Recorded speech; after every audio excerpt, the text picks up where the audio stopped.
नमस्कार, मी विद्या स्वागत करते आपले चॅनल देवताज कॉर्नरमध्ये। आजच्या व्हिडिओमधून आपण धनत्रयोदशीची पूजा कशी करायची ते बघणार आहोत। बघा, धनत्रयोदशी म्हणजे दिवाळीचा पहिल्या दिवसाची सुरुवात आणि या दिवशीपासूनच आपण धनत्रयोदशीच्या पासून आपण धन संपत्तीची पूजा करायला सुरुवात करत असतो। धनत्रयोदशी म्हणजेच अश्विन महिन्याच्या कृष्ण पक्षातील त्रयोदशीला धनत्रयोदशी साजरी केली जाते आणि ह्या दिवशी धन्वंतरी देवतेचा जन्म झाला होता आणि धन्वंतरी देवतेला हे आरोग्याचे आयुर्वेदाचे जनक मानले जाते। म्हणून या दिवशी आरोग्य, आयुष्य आणि संपत्तीची पूजा करण्याला विशेष असे महत्त्व आहे। या दिवशी आपण कोणत्याही मौल्यवान वस्तू खरेदी करू शकतो आणि केल्या जातात आणि त्याची भरभराट होते। त्यामुळे असे मानले जाते म्हणून या दिवशी सोने, चांदी, आणखी काही कामाच्या वस्तू खरेदी करण्याला विशेष असे महत्त्व आहे। आणि ह्या दिवशी आपल्याला अपमृत्यूपासून सुटका व्हावी, टळावा म्हणून आपल्याला दरवाजाच्या बाहेर यमदीपदानही केले जाते आणि यमदीपदान करण्यालाही विशेष असे महत्त्व या दिवशी आहे। त्यामुळे धनत्रयोदशीला आपल्याला खूप दिवाळीप्रमाणेच महत्त्वाचे स्थान आपल्या हिंदू धर्मामध्ये आहे आणि हे जल्लोषामध्ये आपण धनत्रयोदशीची पूजा करतो। आणि धनत्रयोदशीला ही पूजा आपल्याला कशी करायची आहे आणि या दिवशी आपण जीही पूजा करू त्याच्यामुळेच आपल्याला घरामध्ये धन संपत्ती आणि सकारात्मकता येत असते। त्यामुळे ही पूजा आपल्याला करायची असते। ही पूजा आपल्याला कशी करायची, चला आता आपण ते व्हिडिओमधून बघूयात। आणि माता भगिनींनो, तुम्हाला धनत्रयोदशीच्या खूप खूप शुभेच्छा। आणि तुम्हालाही ही अशी साधी सोपी पूजा करायची आहे आणि आपल्या घरामध्ये लक्ष्मीचा प्रवेश करायचा आहे आणि आपली जी धनसंपत्ती आहे, आपल्या घरामध्ये लक्ष्मी आहे, ती चिरकाळ टिकावी म्हणून प्रार्थना करायची आहे आणि पूजा करायची आहे। तर चला आपण पूजा कशी करायची ते व्हिडिओमध्ये बघूयात। नमस्कार, मी विद्या स्वागत करते आपल्या चॅनल देवताज कॉर्नरमध्ये। आज बघा, आपण धनत्रयोदशीची पूजा कशी करायची आहे ते बघणार आहोत। यंदा 18 ऑक्टोबर 2025 शनिवार रोजी संध्याकाळी 7:16 तर 8:20 प्रदोष काळ आहे आणि ह्या प्रदोष काळामध्ये आपल्याला धनत्रयोदशीची पूजा करायची आहे। आता पूजा आपल्याला साधी सोपीच पद्धत आपण बघणार आहोत आणि पण पारंपरिक अशी पद्धत बघणार आहोत। बघा, येत्या धनत्रयोदशीला आपल्या कुटुंबाची प्रगती होण्यासाठी, आरोग्य चांगले राहण्यासाठी धनत्रयोदशीची पूजा प्रत्येकाने केली पाहिजे। धनधान्यांची पूजा प्राप्ती केल्याने होत असते। श्रीहरी विष्णूंचे 13वे अवतार असलेल्या भगवान धन्वंतरी समुद्र मंथनातून कलश घेऊन अवतरले होते असे मानले जाते। म्हणून त्यांना देवांचे वैद्य तसेच आरोग्य आणि आयुर्विज्ञानाचे देवताही मानले जाते। या दिवशी गणपतीबरोबर माता लक्ष्मीची, कुबेराची आणि धन्वंतरी यांची पूजा करायची आहे। या दिवशी यमदीपक लावायलाही जास्त महत्त्व आहे, कारण त्याने अकाली मृत्यू टळतो। आणि या व्हिडिओमधून मी पूजा व उत्तर पूजा कशी करायची ते तुम्हाला सांगणार आहे। आता बघा, आपण धन्वंतरी देवाची पूजा करायची काही मंत्रही तुम्हाला या व्हिडिओमधून सांगणार आहे की ते काय काय म्हणायचे आहे आणि आपल्याला कोणते धान्य मांडायचे आहे, काय काय मांडायचे आहे तेही तुम्हाला मी ह्या व्हिडिओमधून सांगणार आहे। आता आपल्याला इथे काय घ्यायचे आहे, कोणाचा फोटो घ्यायचा आहे आणि कशी पूजा करायची आहे ती सविस्तर अशी माहिती तुम्हाला या व्हिडिओमधून मी सांगणार आहे। तर बघा, आपल्याला धन्वंतरी देवाची फोटो पाहिजे आहे, मूर्ती, लक्ष्मी मातेची मूर्ती पाहिजे आहे, काही बोळके आपल्याला पाहिजे आहे कारण आपल्याला त्याच्यामध्ये धान्य ठेवायचे आहे आणि आयुर्वेदिक पाने वगैरे हेही आपल्याला पाहिजे आहे, कारण ह्या दिवशी आयुर्वेदिक पानांनाही भरपूर महत्त्व असे आहे। गोड खोबऱ्यांचा प्रसादही दाखवायचा आहे। तर बघा, आपल्याला जेथे पूजा मांडायची आहे तेथे अगोदर सर्व स्वच्छ करायचे आहे आणि पिवळे कापड अंथरून घ्यायचे आहे, कारण पिवळ्या रंगाला या दिवशी फार महत्त्वाचे स्थान आहे। आता ह्या दिवशी बघा, मी कुबेर देवतांचे जो माझ्याकडे फोटो आहे तो मी पुसून घेतलेला आहे पाण्याने। मूर्ती असेल तर तुम्ही आणि किंवा यंत्र असेल तर तुम्ही त्याचा अभिषेकही करू शकता। आणि आपल्याला कुबेर देवतांचा जो मंत्र म्हणायचा आहे तो म्हणायचा आहे की ओम अक्षाय कुबेराय वैष्णवाय धनधान्याधिपतये धनधान्य समृद्धिम मे देही दापाय स्वाहा। हा मंत्र आपल्याला धन्वंतरी कुबेर देवतांचा फोटो ठेवतो त्यावेळेस म्हणायचा आहे। आणि बाजूला मी धन्वंतरी देवाचा जो फोटो ठेवलेला आहे तर तो ठेवताना आपल्याला तोही सर्वप्रथम आपल्याला धुवून स्वच्छ करायचा आहे आणि ओम धन्वंतराय नमः हा आपल्याला मंत्र म्हणायचा आहे. आता सर्वात अगोदर आपल्याला तुमच्याकडे जर फोटो वगैरे नसेल आणि तर तुम्हाला अशी सुपारी घ्यायची आहे, त्याच्यात अक्षता टाकायची आहे आणि त्याला अभिषेक आपल्याला अगोदर करायचा आहे. आपल्याला अभिषेक करायचा आहे आणि ओम गण गणपतेय नमः, ओम गण गणपतेय नमः हा मंत्र आपल्याला गणपतीचा अभिषेक करता वेळेस म्हणायचा आहे. तुमच्याकडे जर मूर्ती असेल तर तुम्ही मूर्तीही ठेवू शकता, नाहीतर त्याच्या गणपती स्वरूपामध्ये एक सुपारीही घेऊ शकता. अगोदर आपल्याला स्वच्छ पाण्याने आंघोळ घालायची. अगोदर आपल्याला स्वच्छ पाण्याने अभिषेक करायचा आहे, नंतर दूध टाकायचं आहे आणि परत स्वच्छ पाण्याने आपल्याला आंघोळ घालायची आहे देवांना. म्हणजेच आपल्याला बघा, नंतर आपल्याला पुन्हा अक्षता घ्यायची आहे आणि पुन्हा अभिषेक करताना स्वच्छ पाणी टाकायचं आहे. ही सुपारी आपण श्रीयंत्र जर नसेल आपल्याकडे तर आपण सुपारी म्हणून घेऊ शकतो. माझ्याकडे फोटो आहे म्हणून मी फोटो घेतलेले आहे. तुमच्याकडे जर फोटो किंवा मूर्ती नसेल तर तुम्ही सर्वांच्या सुपाऱ्या येथे घेऊ शकतात आणि ज्याची मूर्ती असेल तिथे मूर्ती मांडू शकतात. आता आपण अभिषेक करून झाल्यावरती अशी आपल्याला स्वच्छ कपड्याने पुसून आपल्याला विड्यांचे 2-2 पानं घ्यायची आहे. डबल एकेरी पान घ्यायचं नाही आहे आणि त्याच्यावर आपल्याला सुपारी ठेवायची आहे. आणि आता बघा, मी लक्ष्मीची मूर्ती आणि जे कुबेर आणि धन्वंतरीची मूर्ती ठेवलेली आहे त्याच्या खालीही तांदळाचे आसन दिलेले आहे. आणि आता माझ्याकडे कुबेर यंत्र आहे, त्यावरती मी ठेवून घेतलेले आहे आणि सुपारी काढून घेतलेली आहे. जर तुमच्याकडे यंत्र नसेल तर तुम्ही सुपारी ठेवू शकता. आता सर्वप्रथम आपल्याला दिव्याला हळदी कुंकू अर्पण करायचे आहे, कारण की आपल्याला कोणतेही कार्य हे अग्नीच्या साक्षीने करायचे आहे.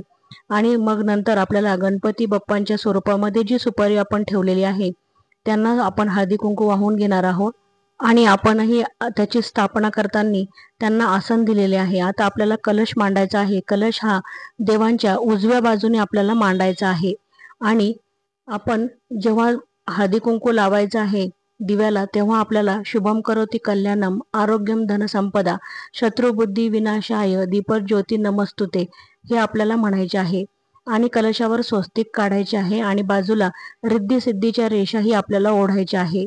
कलशामध्ये अक्षदा, हळद, कुंकू, पैसा, सुपारी टाकायची आहे आणि विड्यांचे पाने ठेवून कलशावरती ठेवून अक्षदा त्यावरती व्हायच्या आहे आणि मग आचमन करायचे आहे.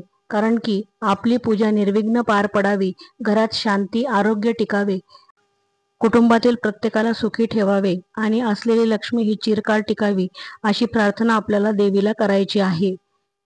कारण की आपल्याला हे आचमन करायचे आहे आणि संकल्प घ्यायचा आहे. कारण कोणतेही कार्य जर संकल्प घेऊन केला तर ते पूर्णत्वाला जाते अशी मान्यता आहे.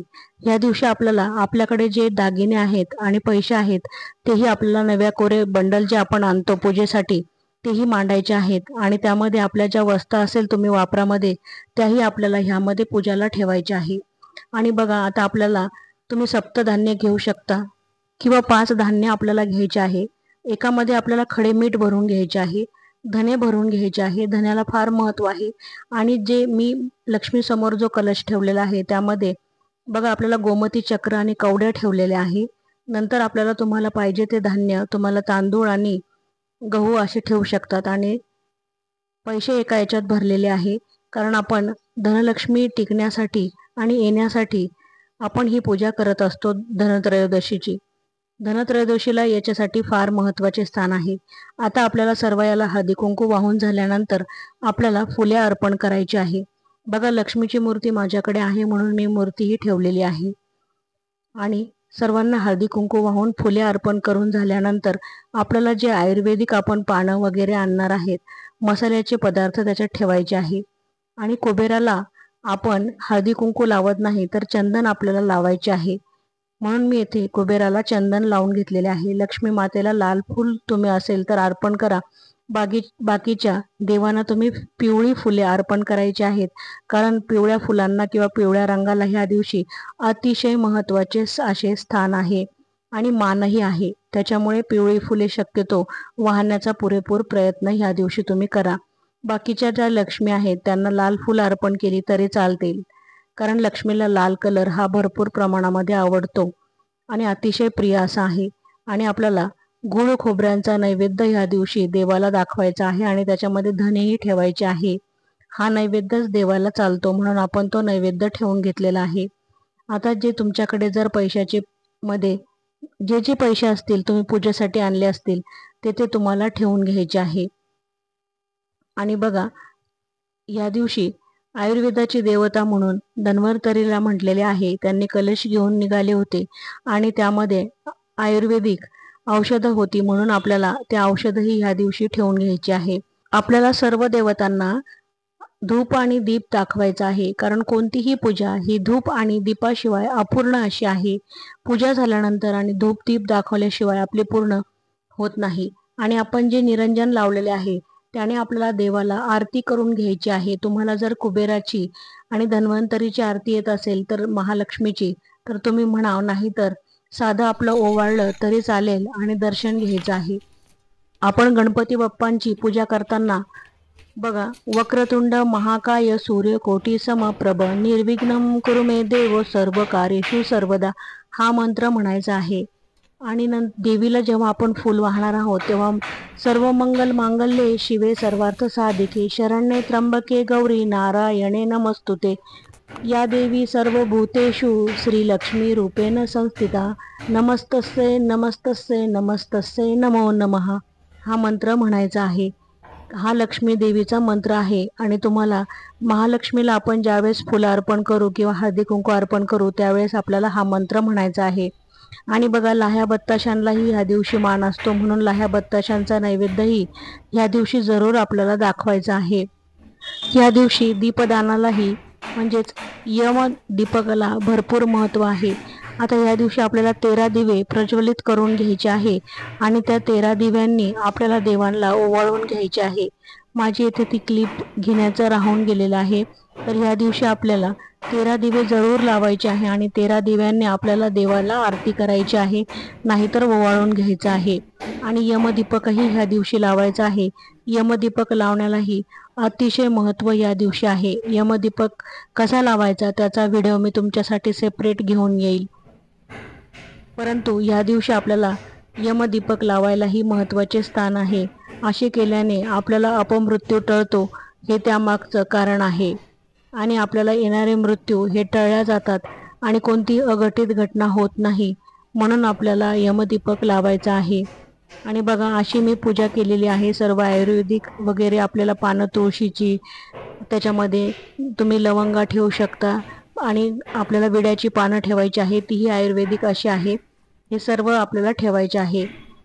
आता आपल्याला उत्तर पूजा कशी करायची आहे तर आपण ते बघणार आहोत व्हिडिओमधून. तर बघा, आपल्याला उत्तर पूजा दुसऱ्या दिवशी कशी करायची आहे तर परत आपल्याला हळदी कुंकू कलशावरती आणि सर्व देवांवरती वाहून घ्यायचं आहे. लक्ष्मीलाही लावून घ्यायचं आहे. आणि सर्वांना हळदी कुंकू लावून झाल्यानंतर आपल्याला त्यावरती अक्षदा अर्पण करायची आहे. कारण अक्षदा अर्पण केल्यानंतरच आणि देवाला प्रार्थना करायची आहे की हे देवांनो, मी आता तुमची पूजा हे विसर्जन करत आहे. त्याच्यामुळे काही चुकी झाली असेल तर माफ करा आणि माझी पूजा कबूल करा. आणि असं 3 वेळेस आपल्याला हा कलश उचलायचा आहे. आणि नंतर उचलून झाल्यानंतर सर्व फुले आपल्याला काढून घ्यायची आहे आणि पाने काढून घ्यायची आहे. सर्व मूर्तीवरची सर्व फुले आपल्याला गोळा करायची आहे. आणि ही फुले तुम्हाला काय करायची आहे तर जे निर्माल्य असते, निर्माल्यामध्ये हे फुले आपल्याला टाकून द्यायची आहे. आणि बाकीचे जे धनधान्य आहे ते आपल्या धान्यामध्ये टाकून द्यायचे आहे. त्याने आपलं धान्य अधिक वाढ होणार आहे. आणि तुम्ही मीठ लक्ष्मी म्हणून आपल्याला वापरायचे आहे. आणि बाकीच्या वस्तूही ह्या आपल्या वापरामध्ये आणायच्या आहे. सर्व वस्तू ह्या आपल्याला काढून आपल्या धान्यामध्ये ठेवायच्या आहे. आणि हे फोटो वगैरे उचलून ज्या जागेवरती आपल्याला तिजोरीमध्ये, बघा मी तिजोरीमध्येच ठेवते आणि पिवळ्या कापड अंथरून त्यावरती ठेवते, म्हणून असे आपल्या तिजोरीमध्ये हे यंत्रही आपल्याला आपल्या तिजोरीमध्येच ठेवायचे आहे. आणि हे पानावरचे जे तांदूळ आहे ते काय करायचे आहे तर बघा, हे आपण जे आसन म्हणून दिलेले सर्व तांदूळ आहे हे आपल्याला पक्ष्यांना टाकायचे आहे, म्हणजे पक्षी ते धान्य खाऊन घेतात. आता मी बघा, गच्चीवरती माझे पक्षी येतात म्हणून मी ह्याप्रमाणे सर्व पक्ष्यांना तांदूळ टाकून दिलेले आहे. आणि पाणीही मी झाडांना टाकून देत आहे. तुम्ही तुळशीला सुद्धा हे पाणी टाकू शकता. परंतु हे पाणी मी झाडांना टाकलेले आहे आणि त्याच्यामध्ये जो सुपारी आणि पैसा निघालेला आहे तो मी गच्चीवरती वाळायला ठेवलेला आहे. नंतर आपल्याला तो देवाऱ्यावरती ठेवून द्यायचा आहे. इथे ठेवते, हे नको घेऊ. तर तुम्हाला धनत्रयोदशीची पूजा कशी वाटली ते तुम्ही, आणि अशी पूजा तुम्हाला अवश्य करायची आहे. तर तुम्हाला जर पूजा आवडली असेल, माहिती आवडली असेल तर चॅनलला एक लाईक करा, सबस्क्राईब करा आणि कमेंट करायला अजिबात विसरू नका. तुम्हाला माझ्या सर्व मैत्रिणींना धनत्रयोदशीच्या हार्दिक हार्दिक शुभेच्छा. धन्यवाद.